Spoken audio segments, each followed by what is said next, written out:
அனைவருக்கும் வணக்கம்.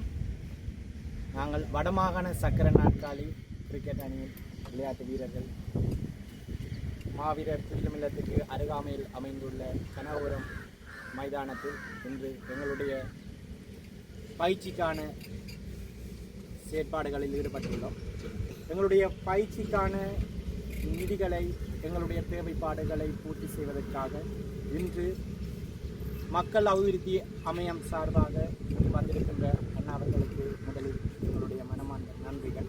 எங்களுடைய பயிற்சிகளுக்கு தேவையான பணங்களை பெற்றுக்கொள்வதில் நாங்கள் ஏற்படுகின்ற சிரமங்களை எடுத்து கூறுகின்ற பொழுது அவர்கள் முன்வந்து இந்த விடயத்துக்கு தாங்கள் உதவுவதாக கூறி இன்று முதல் கட்டமாக எங்களுடைய இன்றைய நாள் பயிற்சிகளுக்கும் நாளைய நாள் பயிற்சிகளுக்கும் தங்கள் அமைப்பின் ஊடாக 1 லட்சம் ரூபாய் நிதியுதவியை செய்வதாக வாக்குறுதி அளித்திருந்தார்கள். அந்த வாக்குறுதிக்கு அமைவாக இந்த இடத்தில் இப்பொழுது வந்திருக்கின்றார்கள். இந்த வாக்குறுதியை அளித்து எங்களுக்கு இந்த விஷயத்தை செயற்படுத்திய இந்த அமைப்பின் தலைவர், செயலாளர், பொருளாளர், அது சார்ந்த பயணிக்கின்ற அனைவருக்கும், இதற்கு நன்கொடை வழங்குகின்ற நன்கொடையாளர்களுக்கும் நமது நன்றிகளை தெரிவித்துக் கொள்கின்றோம்.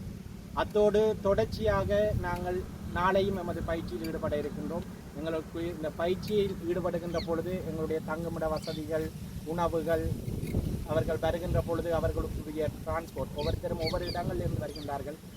குறிப்பாக கட்டனில் இருந்து வருகின்றார். வவுனியா, முல்லைத்தீவு, யாழ்ப்பாணம், மன்னர் என்று சொல்லி எல்லா மாவட்டங்களில் இருந்து தான் இங்கு வந்து ஒருங்கிணைக்கப்பட்டு அவர்கள் தங்களுடைய பயிற்சியில் ஈடுபடுகின்றார்கள்.